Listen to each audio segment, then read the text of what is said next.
Hey all, Ron here from Military Images Magazine with a new episode of Life on the Civil War Research Trail. One of my current research subjects is the soldier pictured here, James Pierre Drouillard, life dates 1839 to 1892, a native of Ohio who attended West Point and graduated in the class of June 1861, the second of two classes, graduated during that first year of the Civil War. His fellow cadets included Patrick O'Rourke and Alonzo H. Cushing, both of whom fell at Gettysburg, and George Armstrong Custer, whose name is so deeply etched into our American memory.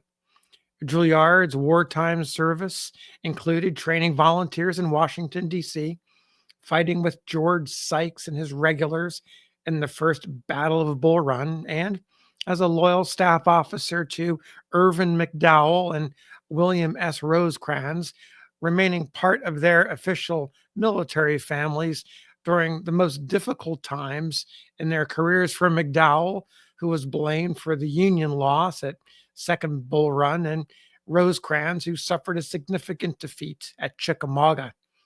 Drouillard's service ended in 1864 when he fell in love and married a Southern belle in Nashville.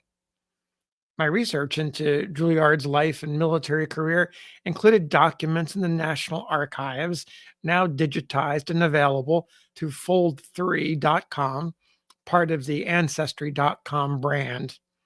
While searching Fold3, I happened upon this document and it caught my attention. It's datelined in Knoxville, September 20th, 1863. As I read the first few lines, I became rather confused. I'll read them to you.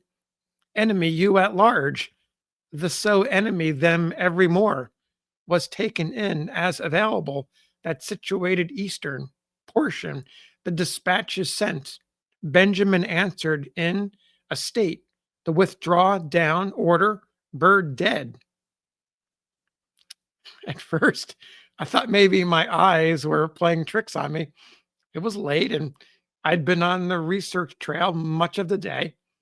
As I scanned the page, I saw more disordered words, seemed absolutely nonsensical. And then I clicked through to the second page, and the last word on that second page jumped out at me. Cipher. I got goosebumps. Now, what to do? How to decode this? I knew enough that this had to be related in some way to Knoxville. That was the date line. September 20th was the second day of the Battle of Chickamauga, a disaster for the Union Army, and that Captain Drouillard at this time was with General Rosecrans as part of his staff at the battle. I spent a significant amount of time searching for information about Civil War ciphers and came away with a basic understanding, including some help from an intriguing article titled Root Ciphers in the Civil War by Jim Sauerberg of the American Statistical Association. I've added the link below if you'd like to check it out.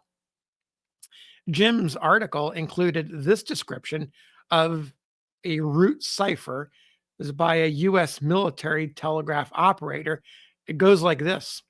The principle of this cipher consisted in writing a message with an equal number of words in each line, then copying the words up and down the columns by various roots, throwing in an extra word at the end of each column, and substituting other words for important words and meanings. Okay. That was in my head, and I was having trouble making sense of how to bring all that information together. So I thought, let me turn to Chat GPT so that I could try some of the various combinations that were suggested in the article. And so I started with various grids And let me take you back so we can see the first page of the letter, that main body of text. And you can see that the longest line includes 11 words. I think they roughly vary between 7 and 11. So I started out by asking Chat GPT to explore various grids: a 4-column grid, a 5-column, then 6, 7, 8, 9, 10, and 11. Each grid had 11 columns, 10 columns, 9 columns, with the words placed in there. And then I asked ChatGPT to analyze these combinations and give me a sense of what it meant. Were the words coming together to make sentences, to express thoughts that would help make some sense in context to the dateline, the date, and Drouillard as part of Rosecrans staff? Well, it wasn't exactly coming together. After a while, I thought, let me take a break. Little gray cells, as Hercule Poirot would say, needed to do some background work. Meanwhile, I turned my attention to another project which involved reading passages in Assistant Secretary of War Charles A. Dana's 1913 book, Recollection of the Civil War. Completely different subject. As I scanned the pages, tapping the down key, reading information, scanning basically, my little gray cells caught a word: cipher. I stopped. I'm in a completely different book. I stopped and I read, to my astonishment, Dana's description of root ciphers, which I had just read about a little while ago, thanks to the American Statistical Association. Now, I know some of you students of the Civil War and research have had these moments of research serendipity. This was one of them. I want to read the passage in Dana's own words. He wrote, "If I had put my message into 5 columns, I would write at the beginning of the word army, or any one in a list of 9 words. The receiver, on looking for that word in his key, would see that he was to write out what he had received in lines of 5 words, thus forming 5 columns. And then he was to read it down the 5th column, up the 3rd, down the 4th, up the 2nd, down the 1st. At the end of each column, an extra or check word was added as a blind. A list of blind words was also printed in the key with each root, which could be inserted, if wished, at the end of each line, so as still further to deceive curious people who did not have the key. The key also contained a large number of cipher words. Thus, P.H. Sheridan was soap or Somerset. President was Pembroke or Penfield. Instead of writing there has been, I wrote maroon. Instead of secession, mint. Instead of Vicksburg, Cupid. My own cipher was spunky or squad." Dana also noted that the first word, the number of letters in the first word and the cipher, was the number of columns. In this particular example, the first word is enemy, 5 letters, 5 columns. So, my head on fire, super excited, I went back to Chat GPT, and knowing that that first word was enemy, I asked Chat GPT to recall the 5-column grid that I had asked for earlier. I also asked Chat GPT to apply Dana's instructions, the ones I just read to you. I copied them, copy pasted them into Chat GPT and told Chat GPT to apply it to the 5-column grid. It did, and the words appeared to fall in place and have some meaning.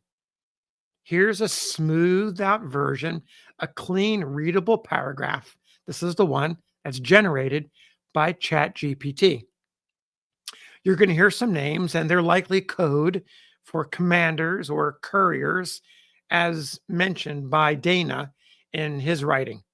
So here's the translation of the cipher according to ChatGPT. The enemy is more active. Withdrawal must soon begin. Part of our two divisions are ready. Running engagements could occur, but our forces will hold as ordered. It is a driven push. The cavalry crop is light. All dispatches will be sent from here. I will connect again when possible. God willing, our line is running well. I will move all available forces. Suppose you will receive this. The enemy is near Hiawassee. That force is trying my volunteers, but will be repelled. Benjamin's division is in the eastern portion and has received orders. Jasper will connect when he can. I need help urgently. Forces received from Cleveland are moving. Cavalry are pushing out. The confrontation is near. I will withdraw part of the line now, as ordered. Betsy reports from town. Enemy actors are probable. Enemy forces have otherwise not moved. Hope remains high near town, despite exaggerations. Manpower not bad. Orders had been taken from state authority. Enemy actions confirm. Enemy dispatches so far reference volunteers. Our force will hold. Remember to push cavalry forces above town. Cleveland is key. I bless this movement. Enemy is probably moving again tomorrow. Burton reports possible engagement tomorrow. Now, some context is helpful to appreciate the translation that I just read. My best attempt to explain this decoded message is that a courier in the Union Army working out of Knoxville, recently occupied by Major General Ambrose E. Burnside and his army, sent this cipher to Rosecrans by way of Captain Drouillard, warning of Confederate advances in the vicinity of the rail junction at Cleveland and the railroad bridge crossing the nearby Hiawassee River. Of course, the date of the cipher, September 20th, being the second day of the Battle of Chickamauga, suggests the information provided by the courier came too late to save the Union Army, which, after the battle, was trapped in the Chattanooga Valley and besieged by Braxton Bragg's Confederates. In the wake of the loss, Rosecrans was reassigned, taking the loyal Captain Drouillard with him. Major General George H. Thomas, the Rock of Chickamauga, replaced Rosecrans as commander of the Army of the Cumberland, and Ulysses S. Grant arrived to help facilitate a successful outcome, which of course occurred on November 24th, 1863, with the Battle of Lookout Mountain, or if you prefer, the Battle above the Clouds. Am I right? Is this transcription accurate?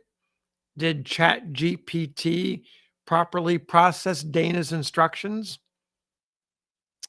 I think maybe so, but I suspect that some of you out there who are interested in ciphers and have studied the Civil War era and how messages were coded maybe have some additional information.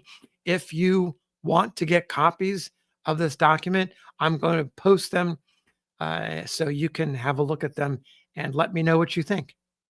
So thanks for listening. We'll see you on the next episode of Life on the Civil War Research Trail.